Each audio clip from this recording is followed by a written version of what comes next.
What's up guys, welcome back to the channel, and on this video we're going to be looking at Saucony's new Triumph, the Triumph 22. And right off the bat, I've got to give props to Saucony. They have added something to the Triumph 22 that is going to make a lot of runners double take. But does it live up to the hype? That's what we're going to be talking about today. Before we get started, a few disclosures. This video is in partnership with my friends over at Roadrunner Sports. Roadrunner Sports was good enough to send me the Saucony Triumph 22 for the purpose of review. However, they haven't told me what to say. They don't have any editorial privileges, and all the thoughts and opinions are my own. With that said, you can pick up a pair of the Saucony Triumph 22 at Roadrunner Sports for $160. So right off the bat, the Triumph 22 is a daily trainer. Ultimately, that is exactly what it is. It's a max cushion daily trainer. I should say it's a premium max cushion daily trainer. And I kind of make that separation between daily trainer and premium daily trainer based on price. Regular daily trainers are around $140. Premium daily trainers are around $160. Well, let's get into the specs. We have 37 millimeters in the heel, 27 millimeters in the forefoot for a 10 millimeter drop. Saucony claims that a US men's size 9 would tip the scale at 10.1 ounces or 286 grams. Now that is a bit of a weight increase over last year with the Triumph 21, but I'm not sure that weight difference is really going to be noticeable to a lot of people. But anyway, I don't wear a US men's size 9, I wear a men's size 13. And in my size, the Triumph 22 tips the scale at 12.3 ounces or 350 grams. So just to see where this falls in line with the competition, the Brooks Glycerin 21 in my size tips the scale at 336 grams, which is 14 grams lighter than the Triumph 22. And the other shoe, the Asics Gel Nimbus 26, tips the scale in my size at 373 grams. So that's 23 grams heavier than the Triumph 22, which is funny because the Nimbus 26 actually feels lighter in my hand, but I think we're going to trust the scale on this one. 23 grams heavier than this. So I guess by showing you those comparables is to point out that the Triumph 22 is right in the middle, which is to say it's right in line with the average weight of a premium daily trainer. All right, as we always do, let's start at the top. Let's work our way down. Let me hold that up so you can see this super plush heel collar. There's a lot of padding around here, exactly as we would expect. Got a nice Ortholite removable insert in case you wanted to change it out for something custom, and the step-in feel is very nice. This heel counter is very rigid, and in this colorway you can kind of see where the heel counter goes. We've got this overlay coming around the back, and you can see that it's a little squishy at the top, and then we come down and it's very rigid. And again, right in line with the daily trainer build. This solid heel counter is very comfortable to wear. It's going to prevent any heel slip. The upper is a nice engineered mesh, and the engineered mesh on the Triumph 22 is fairly rigid. Like when I'm running my hands along it, it feels like it's rigid enough to stand up on its own. Now we do have the underlays coming around the toe box, which is going to assist in holding it up. But when I feel on the inside, this engineered mesh upper right here feels very substantial, which is a good thing. It feels like it's got good build quality, and it does. But the only thing that worries me is breathability. Now we do have these laser cut holes right on the toe box, which is going to provide some breathability, but we are quickly coming into summer, and it strikes me that this is going to be quite a warm upper, especially when the temperatures start to soar. Other than that, Saucony doesn't have many overlays. Got the Saucony S right here, but it's very thin. Little reinforcement coming along the eyelet chains just to keep that in check. We have one sewn on eyelet right here at the top, and we do have this extra eyelet just in case you need to do the lace lock method. But unless your heels are very dainty, I don't think anyone's going to need to do the lace lock method in the Triumph 22. This is very well built around the heel area. I do like the tongue on the Triumph 22. It's definitely medium in thickness, and that is a good thing on a daily trainer. Oftentimes brands like to really stuff their tongues full of stuffing and make them overly plush. Not so on this shoe. It seems to have just enough padding to do its job.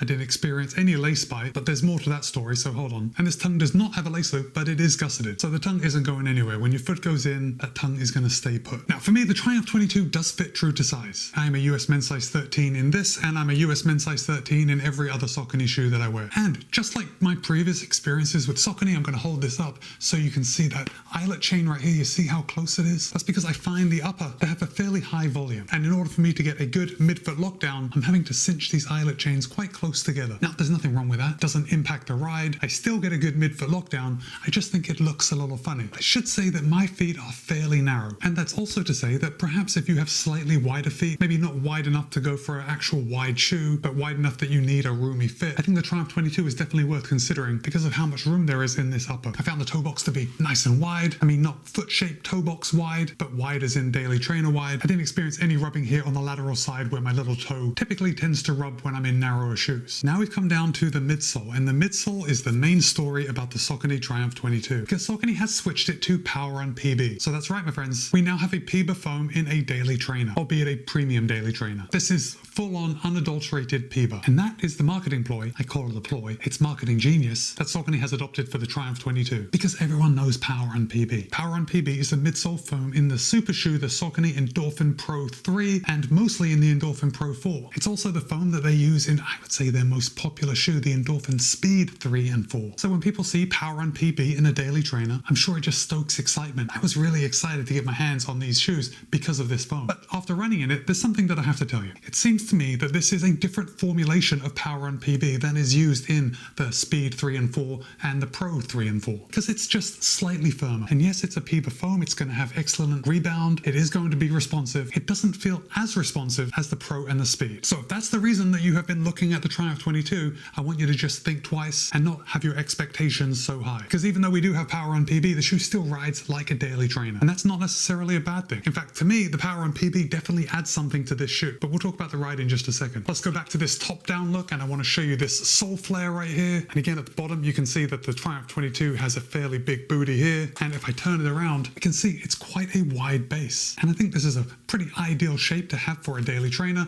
I certainly don't mind having a wide base in a daily trainer. And perhaps if you don't need actual specific stability elements, but you like a more stable ride, again, I think the Triumph 22 is going to work well for you just because of the wide platform that this sits on. And then, much like other daily trainers in its class, we have a lot of outsole rubber, which is exactly what we want when we're buying a daily trainer, because this is the shoe that we're going to put the bulk of our weekly miles in. We really want it to stand up to punishment. And after my review miles put into it, remember I always do at least 50k in a pair of shoes before I test them, this outsole rubber is standing up remarkably well. Even where I tend to heel strike here on my lateral heel edge, I'm not even sure I see anything. Okay, maybe I see a little bit. Those little grooves that are in the rubber are worn down slightly in a few places, but it's very hard to see. And just based on that, I'm going to say that the Saucony Triumph 22 is going to last above average. Now, before we talk about how it rides, I want to remind you to put that PWRRUN PB out of your head and what you associate the types of runs that shoes with PWRRUN PB are actually used for. This is a daily trainer. It is going to be best for those recovery, easy runs, and that kind of thing, not specific workouts. Also, remember, I said this was a reformulated PWRRUN PB. It rides a little firmer than the Pro and the Speed. To me, the PWRRUN PB in those shoes rides very soft. This is not a very soft shoe. In fact, I think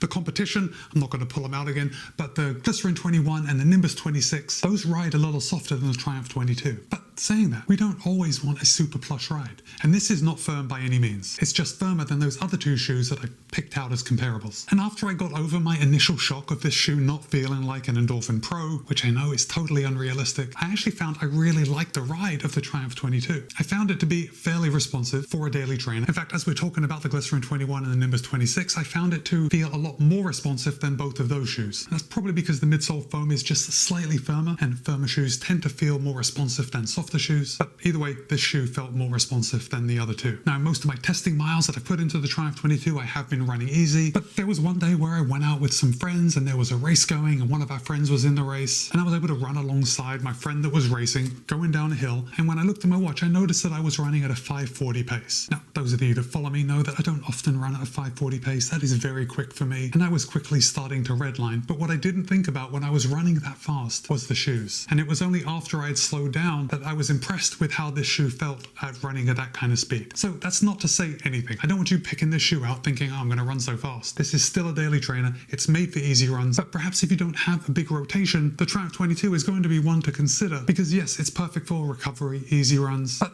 maybe it doesn't feel so bad at picking up the pace too. I mean, if you had to. Of course, if you did want to buy another faster shoe, I think the obvious choice is to go with the Endorphin Speed 4, and then you get a great trainer and a great up-tempo shoe, possibly inexpensive race day shoe in the Endorphin Speed 4. So some of you may be wondering which shoe I like best, between the Glycerin and the Nimbus. And because I have run in and tested those shoes so recently, I can say that I do prefer the ride of the Saucony Triumph 22 to those other two shoes. And for the same price, this would be the one that I would recommend. So I want to hear from you. I know we haven't talked about the Triumph 21 before this, but that's because I didn't run in it. I am very aware of the changes that have been made between the 21 and the 22, and I know there's going to be a lot of people that don't like what Saucony has done with the Triumph 22. But as someone coming in new to the Triumph, I can tell you that it's still a good shoe, and it's going to work for a lot of people. In fact, based on the changes that have been made to the Triumph 22, I'm going to say that it's going to work for more people than the Triumph 21. But again, I'd love to hear your thoughts. And for now, it's Matt B. This has been my review of Saucony's Triumph 22. Be kind, be happy, run well. I'll see you in a couple of days.